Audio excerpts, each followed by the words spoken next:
If you've been watching the last few episodes, you know that I originally had done the outside forms and was planning on climbing over them somehow to get to the inside to do the rebar and stuff.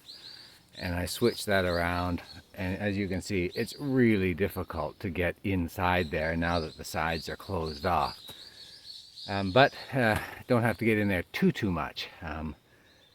So I've got a couple of ladders set up, and we've now got access. Although I don't think we'll be doing too much climbing in there anymore.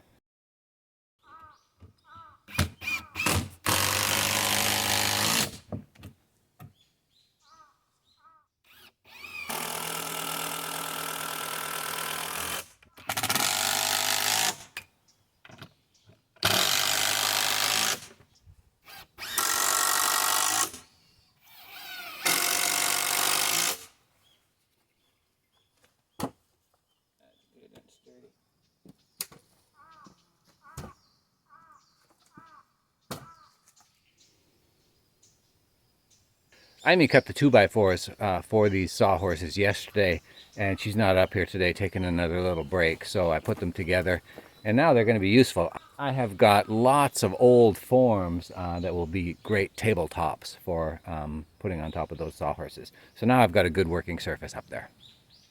There's a lot of stuff to do, a lot of prep stuff and supplies that I've got to buy as well. Over here on the east wall, I've got a couple of spacers that I ran out. So down to the supply shop to get some more of them. Plus, these, the spacers themselves are not reusable. They stay in the concrete. The pecan, the little white things on the end, they are reusable. They'll come out. So, after we finish this pour, the next pour is going to be 2 slabs, one for the first floor, one for the second floor, and a 2-meter wall up there. So for that wall, I need a lot more spacers. So I've got to get some spacers. I got to get a couple extra pecan just to finish out this wall here. And that should be, for now, yeah, that's the hardware. I need more rebar, but not for this pour, so I don't have to do any calculating and purchasing of rebar yet. I can do that in another 2-3 weeks.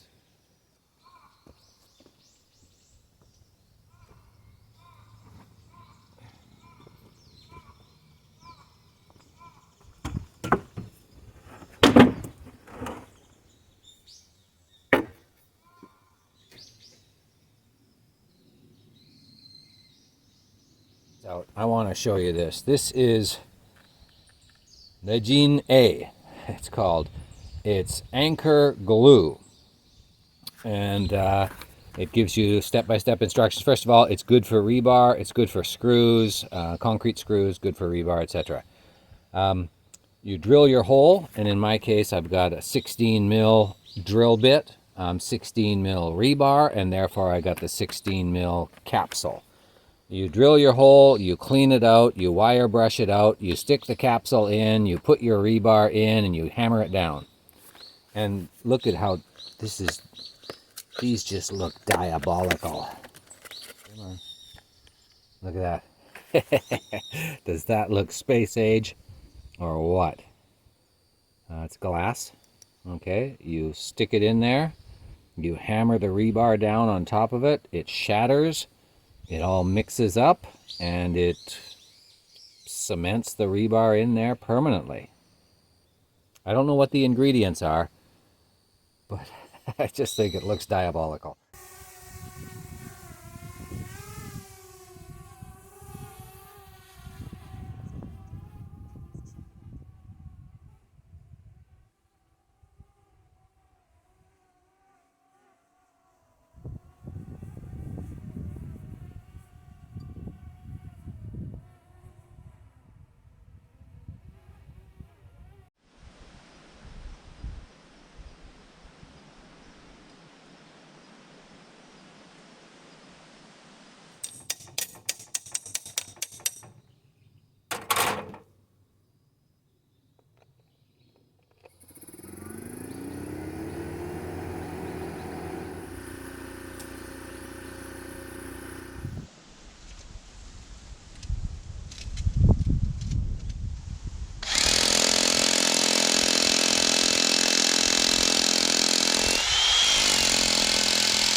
So I'm drilling on the west wall here, and the rock here is fragmented. There's a lot of dirt mixed in. It's not a solid chunk of granite, for example. So it's a little bit more difficult. Also, I'm using a 16 mil bit for a 16 mil hole to insert 16 mil rebar, and it's tight. So I'm gonna have to wiggle around the drill bit a little bit more and just get a little bit more diameter on the hole.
I've got 4 in, the 4 horizontal ones, and we're on the east wall right now. It's not really pretty, but I don't know that it has to be. I'm going to, tie them into the the verticals and the horizontals that are going to be part of the wall, and I'm going to cement them into the cliff itself. So, I'm pretty pleased with this. I think it's going to work. I hope. This top one doesn't look good. It's interfering with that pipe.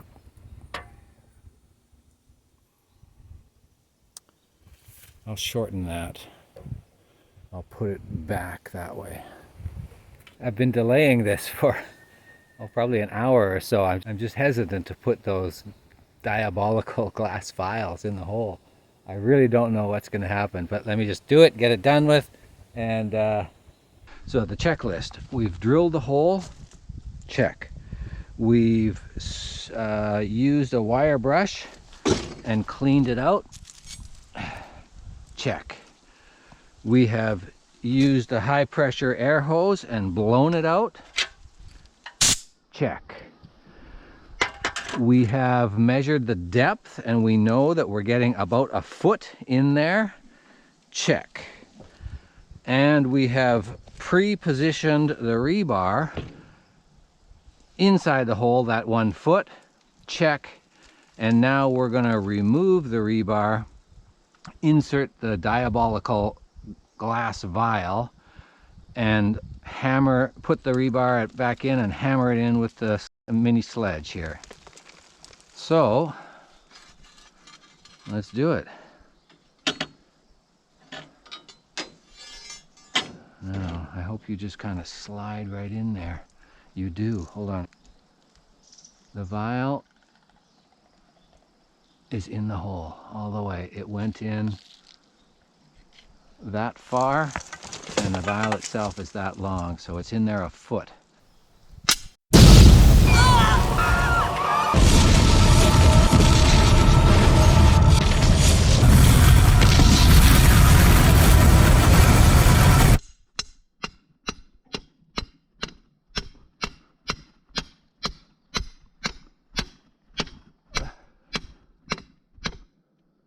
Well, that was pretty anticlimactic. No explosion, no nothing. I guess that's a good thing. Okay, vial number 2.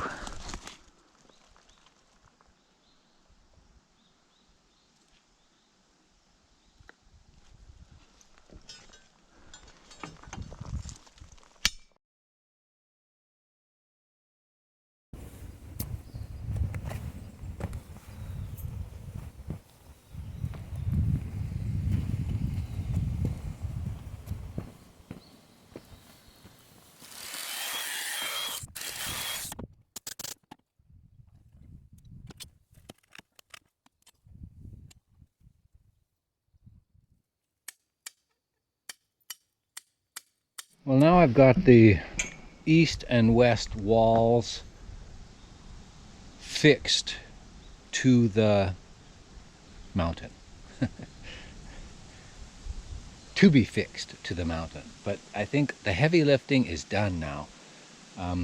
When Imi gets back up here with me, I think we're going to be able to just motor through rebar. That's it. You know, we've got a few shackles to reattach on the back and some 2-inch pipe to put back there for bracing, but we know how to do that. We can do it in our sleep, he says confidently. The real heavy lifting was getting these fixed to the mountain. And now that they're in place, we can put the outside layer of rebar in and do the outside forms. You know, that's it. I'm ready to call the concrete guys and say, you know, come up for your pre-pour inspection, which is probably 2 weeks away, and let's get her done. Okay, this has been good preparation. All the supplies are in place now. It's just Imi and I up here, bending, cutting, and hanging. Speaking of hanging, thanks for hanging around. We'll see you soon.